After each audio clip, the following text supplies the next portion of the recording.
खाना खा लो माँ जी, सुरेश ने एक बूढ़ी औरत से कहा। वो बूढ़ी औरत जो एकटक उस खिड़की से बाहर देखती जाने किसकी प्रतीक्षा कर रही थी। माँ जी, अगर उन्होंने आना ही होता तो। सुरेश रुक गया। वो बुरा नहीं है, वो आएगा, वो जरूर आएगा। बोलते हुए उस बूढ़ी माँ ने आशा भरी निगाहों से सुरेश को देखा। हाँ माँ जी, ठीक है, फिलहाल आप खाना खा लो। वो बूढ़ी माँ खाने की प्लेट को देखने लगी। आधी गिलास चाय, साथ में 2 रोटी और थोड़ी सी सब्जी। बेटा पी लेना, अनार का जूस है, खून बढ़ाता है, तभी तो मेरा बेटा फर्स्ट आएगा। नहीं माँ, मुझे लेट हो रही है स्कूल को, बाय, मैं जा रहा हूँ। आंसू की एक बूंद चाय में गिरी तो वो बूढ़ी माँ अपने पुराने दिनों से बाहर निकल हकीकत से रूबरू हुई। उस माँ के जर्जर बूढ़े हाथ अपने इकलौते बेटे की परवरिश की गाथा सुना रहे थे। माथे की शिकन ये बयां कर रही थी कि कैसे अपने पति की मौत के बाद उसने अपने बेटे को इस काबिल बनाया कि वो आज एक मल्टीनेशनल कंपनी का हेड था। सरला देवी यानी वो बूढ़ी माँ जिसे नाज था अपने बेटे चिराग पर। कहीं भी जाती तो चिराग की तारीफ़ों के पुल बांधती कि मेरा बेटा ऐसा, मेरा बेटा वैसा। जब भी अपने बेटे को देखती तो उसका सीना गर्व से चौड़ा हो जाता। आखिर चिराग के अलावा कौन था उसका इस दुनिया में? सरला के पति सरकारी विभाग में कार्यरत थे, परंतु एक सड़क दुर्घटना ने उनको सरला से छीन लिया। हालांकि अपने पति की पेंशन से उसका और उसके बेटे चिराग का गुजर बसर आसानी से हो जाता था। शायद ही कभी ऐसा हुआ हो कि सरला के बेटे चिराग की कोई जिद पूरी न की हो, बचपन के खिलौनों से लेकर जवानी की ज़रूरतें।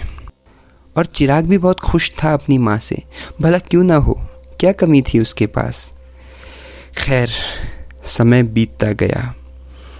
चिराग की पढ़ाई भी पूरी हो गई और नौकरी भी लग गई। सही समय जानकर सरला ने चिराग की धूमधाम से शादी कर दी और चिराग शहर में अपनी पत्नी के साथ रहने लगा। चिराग को शहर की चकाचौंध उस गांव की हरियाली से कहीं अधिक लुभावनी लगती थी। माँ, एक दिन देखना, मैं खूब पैसे कमाऊंगा, बहुत अमीर बनूंगा। पैसों के लिए चिराग का ये अंधापन सरला को व्यथित कर देता था। और उस रात ये व्यथा एक दुविधा में बदल गई जिस रात सरला ने चिराग से कहा, बेटा क्या करेगा इतने पैसों का, जितना ऊपर वाला दे रहा है उसमें खुश रहा कर। अरे माँ छोड़ो, तुमको कुछ नहीं पता, पैसा ही सब कुछ है। पैसा है तभी नाम है, शोहरत है, इज्जत है, समाज में दबदबा है। पैसा नहीं तो कुछ नहीं। सोचो, अगर मैं किसी अमीर ख़ानदान में पैदा हुआ होता तो आज यहाँ नहीं होता, कहीं और होता। सोचो। क्या? फिर से बोल। तू कहीं और होता? सरला का मुस्कुराता चेहरा मायूसी में बदल गया। ऐसा लगा कि खुद उसके बेटे ने उसकी परवरिश पर एक प्रश्नवाचक चिन्ह खड़ा कर दिया हो। तू कहना क्या चाहता है चिराग, कि मैंने तेरी परवरिश में कुछ कमी रखी? अरे जब जब तू जिस चीज़ की मांग करता था वो सब पूरी की मैंने, और आज तू ऐसे बोल रहा है। चिराग निशब्द खड़ा था। चिराग की माँ पास में पड़ी अपनी लाठी के सहारे से उठी और चली गई। यार ये बुढ़िया नहीं मानेगी, कुछ और सोचना पड़ेगा। चिराग ने अपनी पत्नी सपना से कहा, मेरे पास एक आइडिया है, सुनो। आधी रात में चिराग और उसकी पत्नी क्या सोच रहे थे ये तो आने वाला वक्त ही बता सकता था। गांव का मनोहर परिदृश्य, चिड़ियों का चहकना और मुर्गे की बाँख।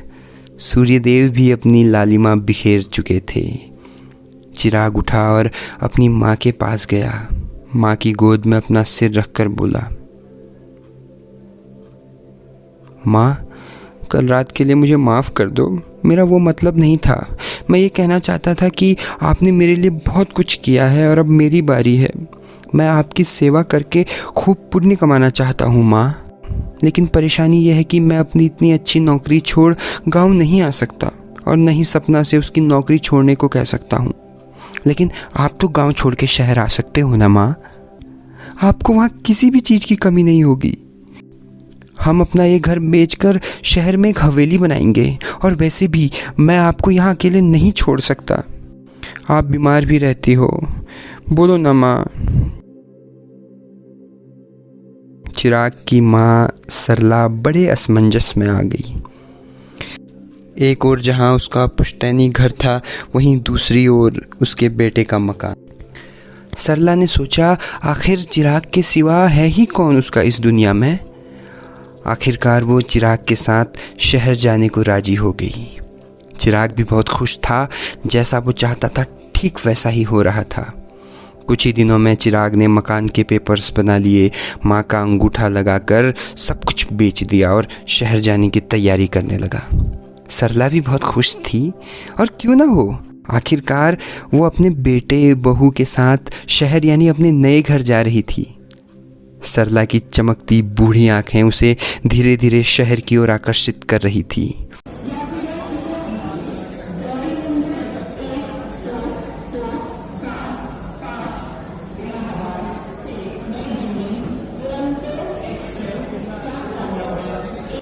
माँ बैठो, मैं और सपना कुछ खाने को लेकर आते हैं।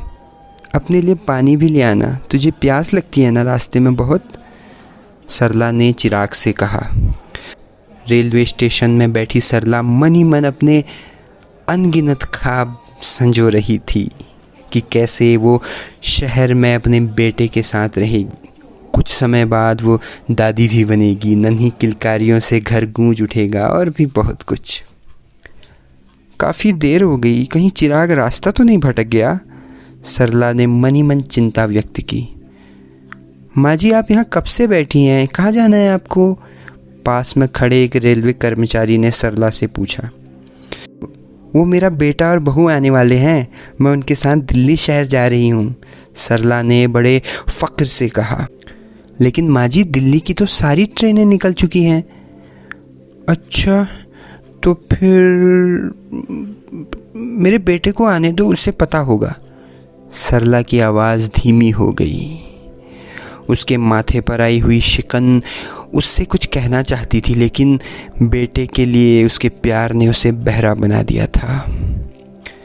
रात हो चुकी थी। उस बूढ़ी बेबस माँ की हालत देख आसमां भी रोने लगा था।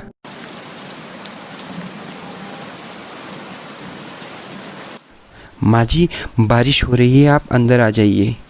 रेलवे कर्मचारी ने सरला का हाथ पकड़ उसे अंदर बैठाया।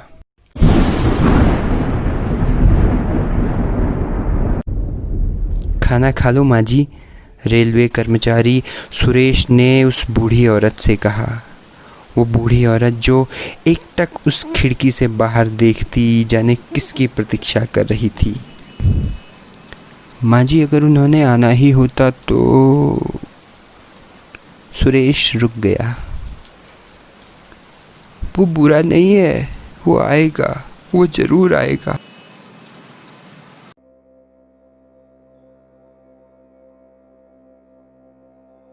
दो साल हो गए इस घटना को। रेलवे कर्मचारी सुरेश का तबादला हो गया और वो वहाँ से चला गया। सरला भी अब वहीं रहती थी। लोग उसे पागल बुढ़िया कहते थे। एक मैले कुचैले सफ़ेद रंग की साड़ी में लिपटी वो बेबस औरत जो एकटक उस खिड़की से बाहर देखती जाने किसकी प्रतीक्षा कर रही थी।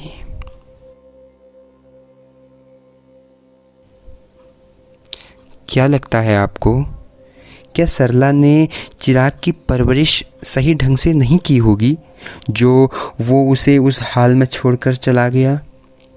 क्या पैसों के लिए चिराग के अंधेपन ने उसे उसकी माँ की ममतामयी छाँव से दूर कर दिया? अगर आपको मेरी लिखी ये कहानी पसंद आए तो मेरे चैनल को सब्सक्राइब कीजिए, बेल आइकन पर क्लिक कीजिए और मेरी वीडियो को लाइक और शेयर कीजिएगा। मिलते हैं अगली कहानी में। आपने मुझे इतना वक्त दिया, बहुत बहुत धन्यवाद।